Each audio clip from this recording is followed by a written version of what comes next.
ভাৰতীয় ধৰ্মীয় গ্ৰন্থত সদায় এটা কথা লিখা আছে যে অহংকাৰৰ পতন হ'বই, অহংকাৰৰ পতন হ'বই।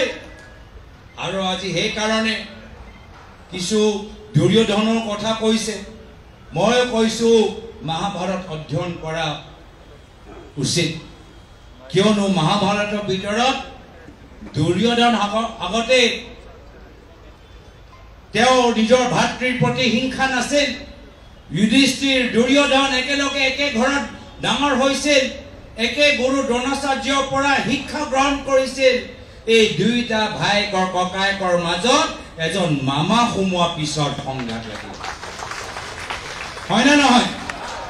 নহলে দুইটা ভাই ককায়েক একেলগে ডাঙৰ হল, একেলগে ভাত খাইছিল, একেলগে দ্ৰোণাচাৰ্যৰ পৰা শিক্ষা গ্ৰহণ কৰিছিল। দুইজনৰ মাজত সংঘাত কোনে লগালে? এজন মামাই। সেই মামা নাম মনত আছে নে নাই? কি নাম? কি নাম?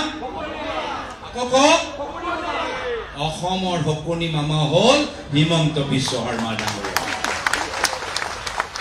অসমৰ ৰাইজৰ চিন্তা নাই, কলে অসমখন ভাৰতৰ শীৰ্ষ 5টা ৰাজ্যৰ উন্নয়নৰ তালিকাত লৈ যাব। কিন্তু শিক্ষা চাওক, স্বাস্থ্য বিভাগ চাওক, এই দুইটা বিভাগত আগতে তেওঁহে মন্ত্ৰী আছিল। আৰু আজি শিক্ষা কথা কওক বা চিকিৎসা কথা কওক, ভাৰতৰ অন্যতম 5টা ৰাজ্যত নহয়, তলৰ পৰা 5টা ৰাজ্যৰ ভিতৰত আজি আমি অসমখন নাম আমি দেখা পাইছো। কিমান লজ্জাজনক কথা।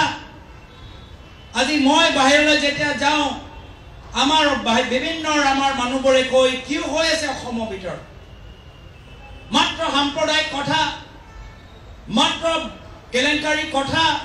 আৰু শিক্ষা ক্ষেত্ৰত তলত, চিকিৎসা ক্ষেত্ৰত তলত, ড্ৰাগছত বাঢ়ি গৈছা, অনলাইন ক্ৰাইমত বাঢ়ি গৈছা, সিন্ডিকেটত বাঢ়ি গৈছা, জংগলবোৰ নাইকিয়া হৈ গৈছে। তেনেধৰণৰ আজি অসমৰ ছবি ভাৰতৰ বিভিন্ন ৰাজ্যৰ মাজত। সেইকাৰণে এইখন নিৰ্বাচন ঠিকে ক'লে যে এইখন নিৰ্বাচন